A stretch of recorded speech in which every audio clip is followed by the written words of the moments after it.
हम लोग मुमरा वाले डरने वाले नहीं है। धमकी मैंने बातें की है, आपको गाली गलौज की है, और भी बड़े लोगों को लेकर के, जिसमें सांसद है, विधायक है, मंत्री है, उप मुख्यमंत्री है और कई लोग, ऐसे सबके लिए उसने अनाप शनाप बोला है। मुख्यमंत्री फडणवीस, दोनों उप मुख्यमंत्री अजीत पवार, एकनाथ शिंदे, सबसे मांगे कि आप महेश अहर ने जो घमंड वाली बात कही है कि मुमरा के मुसलमान मेरी जांघों के नीचे मैंने दबा के रखे थे, अवाड़ के भी जांघों के नीचे दबे हुए हैं। सारे निवेदन आए आपको, शिवसेना शिंदे गुट का आया है, राष्ट्रवादी कांग्रेस पार्टी अजीत पवार गुट का आया है, एसडीपीआई का आया है, एमआईएम का आया है, कांग्रेस का आया है कि इसमें कार्रवाई होनी चाहिए।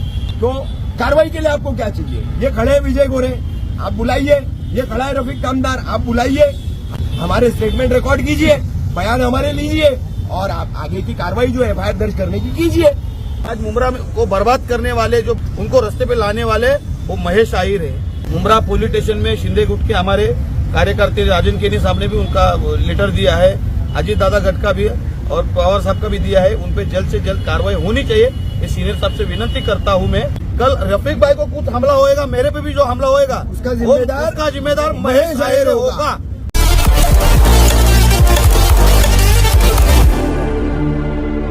एक कल एक वीडियो वायरल हो रहा है काफी, जो आपके चैनल पे खबर चली थी, जो एआई बता के महेश अय्यर ने बता रहा है कि वो एआई से अपने उसको चलाया है, उनको बदनाम करने का काम किया है। तो आज आप दोनों खड़े, विजय गोरे भी और आप भी खड़े, तो क्या कहेंगे इस पर? देखिए, सबसे पहली बात तो ये है कि बदनामी की जो बात है, तो एक बात बोलूंगा, जो सर से पांव तक पूरा खुद बदनामी का टोकरा है, उसको क्या बदनाम करे? बराबर, पहली बात। दूसरी चीज, जो एआई जनरेटेड की बात महेश अय्यर कर रहा है ना, तो महेश अय्यर उसको साबित करे कि ये एआई जनरेटेड है। अब ये पूरा सिलसिला जो शुरू हुआ, तो सबसे पहले आपको बता दूं कि ये शिवसेना शिंदे गुट के पदाधिकारी है, शील फाटा, कल्याण फाटा विभाग के विजय गोरे, ठीक है, एक सामाजिक आदमी है और आरोप प्रत्यारोप सभी पर लगते रहते हैं। तो इनका अवैध निर्माणों के संबंधी में कुछ मुद्दा था, उस मुद्दे के ऊपर इन्होंने मेरे चैनल पे मेरे साथ में बैठ करके एक इंटरव्यू दिया था कि ये अवैध निर्माण थाने मंडपा क्षेत्र में, जैसे कि अभी एवी के कंपाउंड का आप लोगों ने देखा होगा, क्या मामला हुआ, कैसे हुआ, आगे और बढ़ते जा रहा है वो सिलसिला, हाईकोर्ट के आदेश निर्देश सब चल रहे हैं उसके ऊपर। तो ये अवैध निर्माणों को लेकर के जो वसूली का पूरा यहाँ पर सेटअप था, वो वसूली कैसे होती है, कौन लोग करते हैं, कौन इसका जो है सिरमौर है, मुखिया कौन है, वो ऐसे तमाम इंटरव्यू में जो है बातें विजय भाई ने रखी थी। मेरे सवालात थे, विजय भाई ने वो तमाम बातें रखी थी। अब इसमें होता ऐसा है कि ये 4 अप्रैल 2025 की बात है, यानी अभी जुलाई महीना चल रहा है, तो जुलाई से पहले जो अप्रैल महीना था तब की बात है। तब हमने विजय भाई का वो इंटरव्यू चलाया था हमारे चैनल पर। अब दूसरी बात आपको बता दूं कि वो इंटरव्यू चलने के बाद मुझे कॉल आया, व्हाट्सएप पर ही महेश अय्यर ने मुझे कॉल किया, लेकिन तो रिंग बजी, मैं उठाने गया, मेरी बीवी ने मुझे बताया कि देखो कॉल आ रहा है, तो मैं उठाने गया, तब तक वो कॉल कट हो गया। फिर उसके दूसरे दिन शायद ना विजू भाई, आपकी मेरी बात हुई, उसके दूसरे दिन फिर विजू भाई से मेरी बात हुई, तो विजू भाई ने मुझे बताया कि ऐसा ऐसा उसने मुझे कॉल किया है, और कॉल करके लगभग पौना घंटा उसने मुझे जो है बातें की है, धमकी मैंने बातें की है, आपको गाली गलौज की है, और भी बड़े लोगों को लेकर के, जिसमें सांसद है, विधायक है, मंत्री है, उप मुख्यमंत्री है और कई लोग, ऐसे सबके लिए उसने अनाप शनाप बोला है। तो ये तमाम बातें विजू भाई ने उस वक्त मुझे बताई, लेकिन कुछ विजू भाई का उस वक्त कुछ मामला ऐसा था कि वो उसी वक्त जो है उन ऑडियोज को लेकर के कैमरे पर बैठ नहीं सकते थे, बोल नहीं सकते थे, कुछ इनके मामला थे, कामकाज चल रहे थे, ये उसमें उलझे हुए थे। तो अब जब ये अवैध निर्माणों का मुद्दा सामने आया फिर से हाईकोर्ट के आदेशों के बाद, तो इसमें ये जो वसूली का ठीक रहा है, क्योंकि लोग बेघर हो रहे हैं, पैसे लेकर के जिन्होंने खरीदा है आज वो सड़क पर आ गए अपना सामान बाल बच्चों को लेकर के। तो फिर जिन भ्रष्ट अधिकारियों ने यहाँ पर बिल्डरों से पैसा लिया, प्लिंथ पर, स्लैब पर स्क्वायर फीट पैसा लिया, तो क्या उनको पता नहीं था ये अवैध निर्माण है, इसमें हमको बोर्ड लगाना चाहिए कि लोग यहाँ पर घर न खरीदे?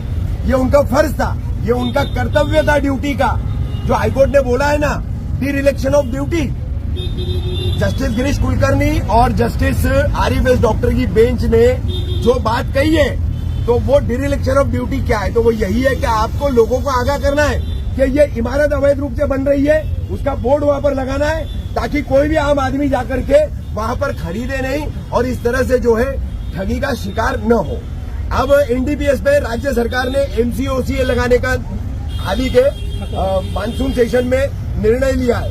तो मेरी मुख्यमंत्री फडणवीस, दोनों उप मुख्यमंत्री अजीत पवार, एकनाथ शिंदे और गृह मंत्री देवेंद्र फडणवीस सबसे मांग है कि आप अवैध निर्माणों का ये जो नेक्सेस है इनके ऊपर मकोका क्यों नहीं लगाते? क्योंकि आज अधिकारी अगर शय नहीं देगा, अधिकारी अगर पैसे नहीं लेगा तो किसी भी जमीन मालिक की या किसी भी बिल्डर डेवलपर की इतनी हिम्मत नहीं है कि बगैर परमिशन के इतने बड़े बड़े स्ट्रक्चर जो है वो खड़ा कर ले। तो रही बात, मुद्दे पे आता हूँ, जो रिकॉर्डिंग थी, फिर आपने देखा ही आज से 4 दिन पहले मैंने विजू भाई के साथ में वो रिकॉर्डिंग के साथ में इनका मैंने जो भी हमारा इंटरव्यू का मामला था उसमें महेश अहर ने जो घमंड वाली बात कही है कि मैं महेश अहर हूँ, सिस्टम मैं चलाता हूँ और मुमरा के मुसलमान मेरी जांघों के नीचे मैंने दबा के रखे थे, अवार्ड के भी जांघों के नीचे दबे हुए हैं और फिर मैं सबके पद खाऊंगा। तो अब उसको वो बता रहा है एआई। तो एआई से जो है मैं बोलता हूँ महेश अहर, मेरी आवाज में एक 35 मिनट की रिकॉर्डिंग बना के दिखा दे। 35 मिनट, वो 35 मिनट की रिकॉर्डिंग है, हमने 2 पार्ट में चलाई है। तो वो रिकॉर्डिंग अगर एआई है तो एआई से जो है वो जनरेट हुई है, ये साबित कर दे। दूसरी चीज, विजय गोरे मेरे साथ में अभी यहाँ से जीप जा रही है, मुमरा के सीनियर पे अनिल शिंदे जा रहे हैं। वो ये जब भी देखेंगे तो मैं उनको बोलूंगा कि सारे निवेदन आया आपको, शिवसेना शिंदे गुट का आया है, राष्ट्रवादी कांग्रेस पार्टी अजीत पवार गुट का आया है, एसडीपीआई का आया है, एमआईएम का आया है, कांग्रेस का आया है, मिला जुला सर्वदलीय प्रतिनिधि मंडल का भी निवेदन आपके पास आया है कि इसमें कार्रवाई होनी चाहिए। तो कार्रवाई के लिए आपको क्या चाहिए? ये खड़े हैं विजय गोरे, आप बुलाइए। ये खड़ा है रफीक कामदार, आप बुलाइए। हमने कब खबर चलाई, कैसे चलाई, इनको फोन कैसे आया, हमको फोन कैसे आया, हमारे स्टेटमेंट रिकॉर्ड कीजिए, बयान हमारे लीजिए और आप आगे की कार्रवाई जो एफआईआर दर्ज करने की कीजिए। जो अभी रफीक भाई बोले, बाकी का वीडियो एडिटिंग होएगा पर ये रिकॉर्डिंग एडिट नहीं होता है, उनको भी मालूम है। झूठ बोलने की कुछ हद होती है, वो हद उन्होंने पार कर चुकी है। उनको अभी मालूम है अपना पाप का घड़ा भर गया है, तभी अपने पास अभी कोई रास्ता नहीं है। तो ये सब झूठी बातें करके अपने मुमरा के आवाम पब्लिक का दिशा बदलना चाहते हैं। अभी महेश अहर बोलते हैं कि मैंने एमआरपीटी ये सब लगाया, तो ये किससे नेतृत्व में काम हुआ? उनके कार्यकाल में जो अनाधिकृत जो काम हुआ, इतना बड़ा काम हुआ कि वही जानते हैं। और ये सब आज मुमरा को बर्बाद करने वाले, जो गरीब बिल्डरों को भी रास्ते पे लाने वाले और जो आवाम को भी, जो खरीदी हुई गरीब लोग उनको रास्ते पे लाने वाले, वो महेश अहर है। मैं इतना ही बोलूंगा।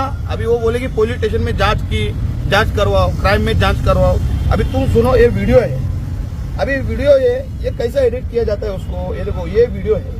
पहले उसने एक मैसेज डाला था मुझे, ये महेश अहर का है, फिर बाद में ये वीडियो बनाई। अभी वीडियो कैसी बनाई? जैसे मैं सुबह का ही उसका 11-12 बजे का फोन था, उसके बाद ये मैंने व्हाट्सएप कॉल पे दूसरा मोबाइल, वो खुद बोल रहा है कि तू रिकॉर्डिंग करेगा, खुद बोल रहा था ना कि तू रिकॉर्डिंग करता है, मुझे मालूम है।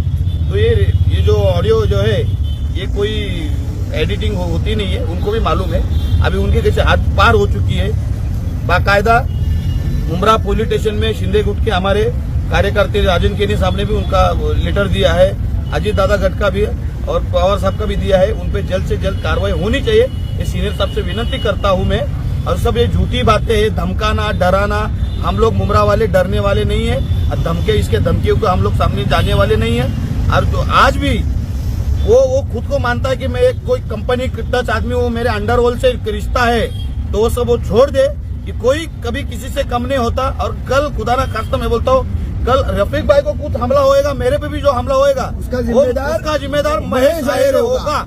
हमको पता है, हमको मैसेज अलग अलग से ठिकान से मैसेज आते हैं कि भाई वो खराब आदमी है। मतलब आपको खतरा है महेश अहर से? महेश अहर खतरा ऑब्वियसली है, रफीक भाई को भी है, मुझे भी है और अन्य कई पत्रकार उनको भी, जो न्यूज चला रहे उनको भी धमका रहा है। पर ये बात सच बात आज न कल सामने आती है और ये आ चुकी है, वो उसके हाथ पार कर चुका है। आज मुमरा के आवाम जितने गरीब लोग है, फ्लैट वोट लिए सब रोड पे आने का कारण मेन वो है।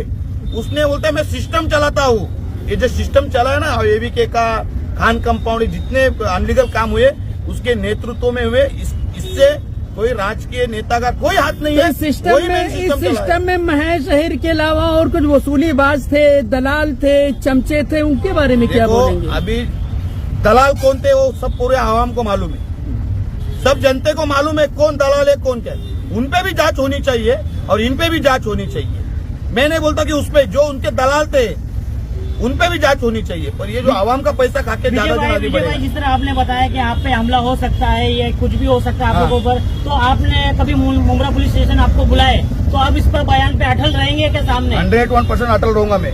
विजय भाई, आखिरी सवाल हाँ। रहेगा।